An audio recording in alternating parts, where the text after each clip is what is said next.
The year is 1960. A continent is on the edge of history. Europe's colonial empires are crumbling. The Cold War is reaching into every corner of the globe. And in Africa, the tide of independence is unstoppable. 17 nations declare freedom that year alone. But here's the question. What if those nations didn't stop at independence? What if, instead of being carved into 50 separate states, Africa united under one flag? Picture it, the United States of Africa, born in 1960.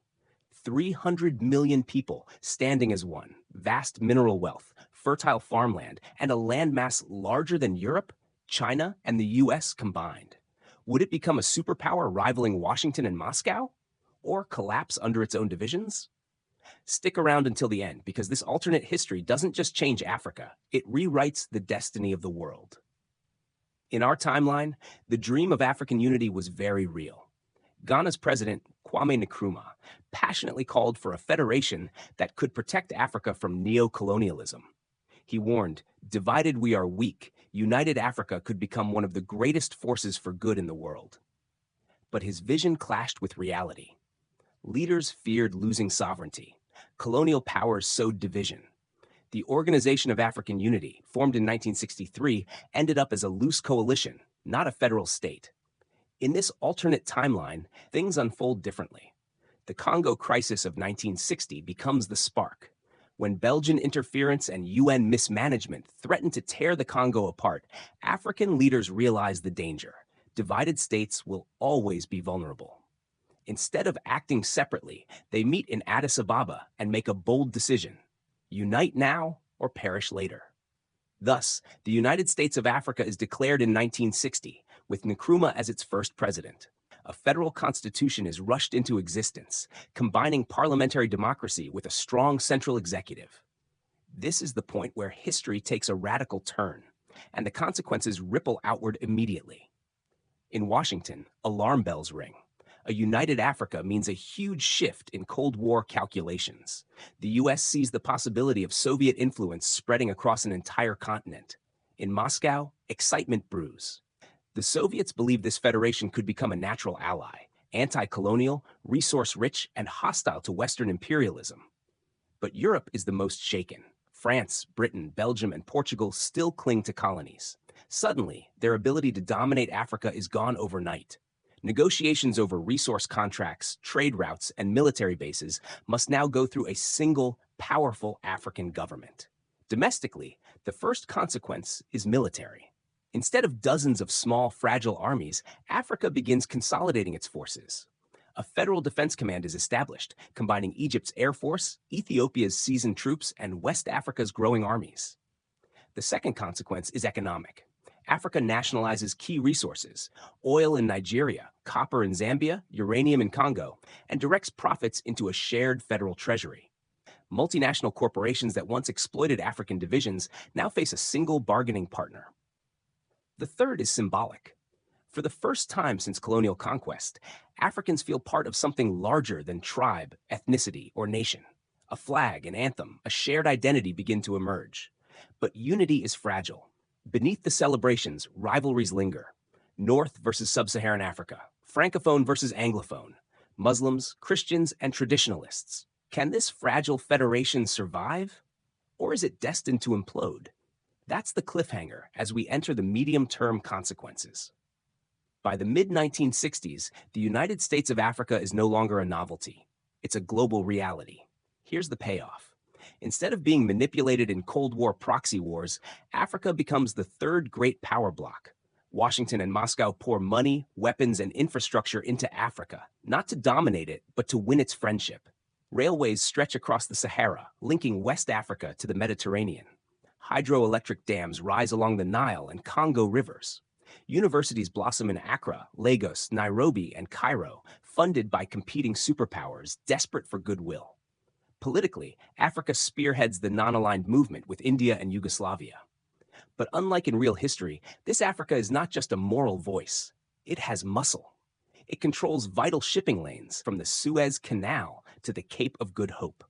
It holds oil reserves that rival the Middle East. It produces the uranium that fuels nuclear arsenals. This gives Africa leverage. When Western powers intervene in Vietnam or the Middle East, they must ask, will Africa cooperate or retaliate by cutting resources? Internally, though, cracks show. Federal policies benefit some regions more than others. Nigeria's oil wealth fuels resentment in landlocked countries. Egypt pushes for dominance, while smaller states fear marginalization. This sets the stage for growing cultural shifts and the question of identity. If this alternate timeline has you hooked, don't forget to like the video, subscribe, and hit the notification bell. I'll be exploring more what-if scenarios in world history, and trust me, you won't want to miss them. Now, let's see how unity changes the lives of everyday Africans. With borders dissolved, Africans travel freely. A trader from Senegal can set up shop in Kenya. A student from Ethiopia can study in Ghana without visas or restrictions. Millions begin to think of themselves not as Nigerians or Tanzanians, but as Africans first. This unity unleashes a cultural renaissance.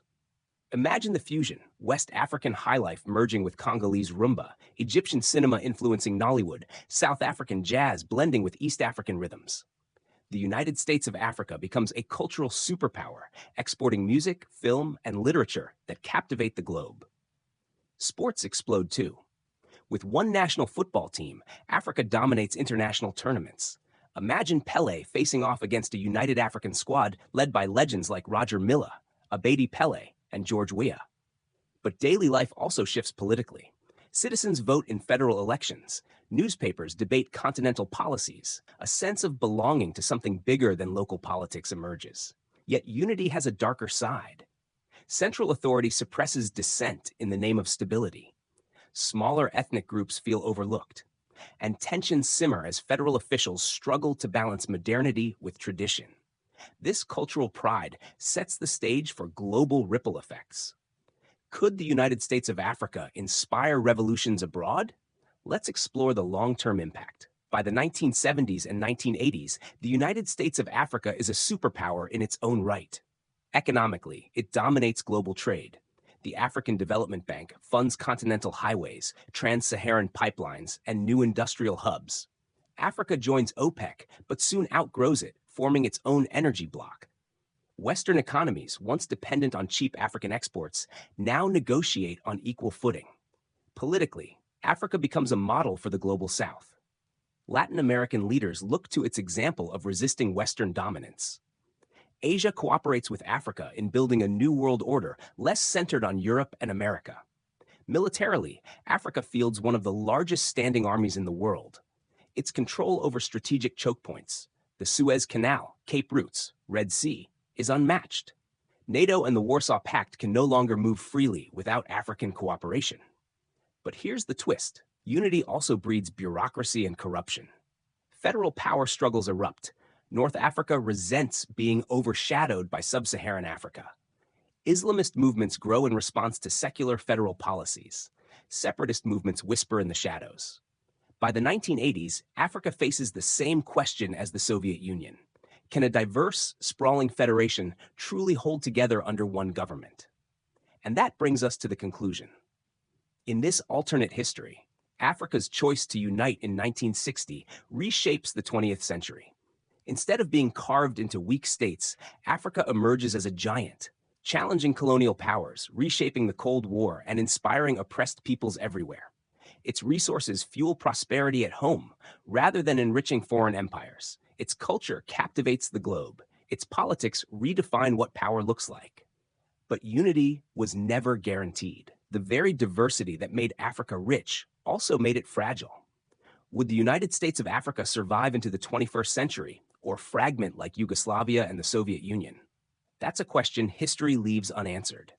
And maybe that's the point. History is not destiny, it's choice. In 1960, Africa chose division. In our timeline, it paid the price. But in this alternate history, by choosing unity, it forced the world to take notice. If you enjoyed this journey into alternate history, be sure to like the video, subscribe, and turn on notifications. Next time, we'll explore more fascinating scenarios, like what if Rome never fell, or what if the Cold War turned hot? Until then, I'll leave you with this thought. The United States of Africa may not exist on maps, but the dream of unity remains alive.